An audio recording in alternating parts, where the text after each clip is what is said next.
This video discusses how to calculate returns in financial markets.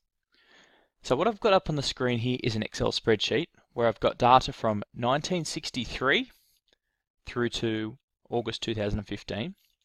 And I've got two price indexes. So first of all, in column C, this is my portfolio, which had a price that started in value at $5 in 1963. We can see the price changing across time, and the terminal value in 2015 here was actually 1,873.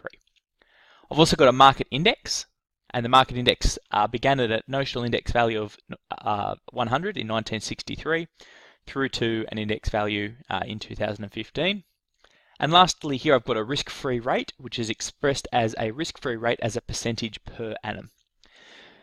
So first of all, the reason that we work in returns rather than prices, such as those I've got on the screen here, is that returns are a standardized version of price. Take, for example, column C and D. If I wanted to compare the performance of this portfolio against the market, it's actually quite difficult to actually look at the prices here and do that comparison because they've got different starting points. So by calculating returns, we're normalizing in the sense that both assets are starting at the same value, and we can look at how those prices change across time to assess how our portfolio compared relative to the market. So the most simple way of calculating returns is to look at the change in the price across time. Now, one thing I should note is that the price that we should be looking at, for example, here in column C, should be an adjusted price. That is, it should be adjusted to not only reflect changes in prices, but it should also incorporate changes or adding back dividends from dividends that were paid out, and also adjustments due to bonus issues, share splits, and other capitalization events such as share issuances. Now, if you download data from data providers such as Yahoo Finance, you'll notice they actually give you a price and an adjusted close price. And it's that adjusted close price we want to use because it adjusts for those types of issues. So I've got my adjusted price series here. So the first thing is I can look at the change in the adjusted price from month to month by simply looking at the percentage change. So how I can do that is I can say equals current price minus price in the previous period in parentheses divided by previous price. So I've got it that in the month of July 1963, the return was 0.0038 or 0.38% per month. Now if I hover my cursor over the bottom right hand corner of that cell and double click, I can actually then drag down that formula, so what you can see is that it's the same formula, just dragged down for each of those values.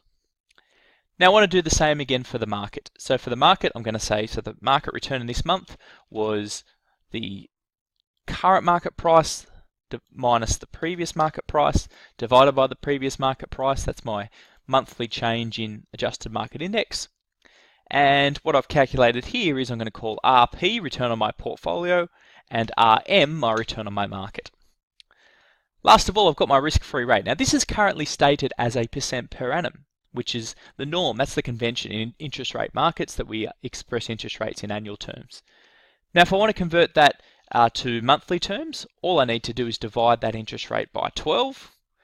Because I've got monthly returns for my portfolio on the market, I also need to be working with respect to monthly returns for my risk-free rate.